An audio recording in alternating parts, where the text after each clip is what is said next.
In today's video, I'm going to teach you how to cancel your Mcafee subscription and disable its auto-renewal using the easiest method possible.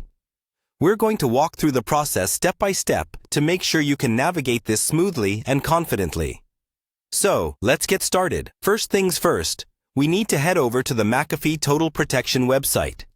This is your main hub for managing your subscription and accessing various features and settings. Once you're there, the next important step is to log in. If you haven't logged in yet, locate the login button on the Mcafee website and click on it. You'll need to provide your username and password, so make sure you have those handy. If you've forgotten your password, don't worry. There's usually an option to reset it through your email.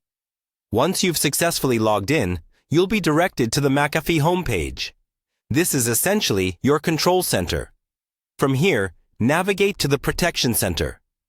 It's important to familiarize yourself with this area, as it contains all essential account management tools that you frequently need. Now that you're in the Protection Center, look for the option that says Manage Your Account and click on it. This is where all your personal and subscription information is stored. From here, head to the Subscriptions section. This area provides a detailed overview of the services you're currently subscribed to and are paying for. To proceed with cancellation, find the option labeled Cancel Refund and click it.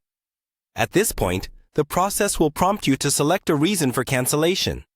Choose the option that best fits your situation. Providing a reason is often necessary for companies to process cancellations properly, and might even help improve their service in the future. And there you have it.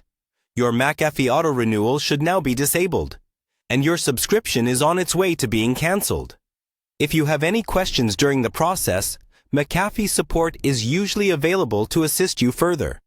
Remember to always review confirmation emails and store them safely in your records. Thanks for watching. Hopefully, this guide has made things clear and stress-free for you. If it did, consider subscribing for more helpful guides and tech tips. See you in the next video.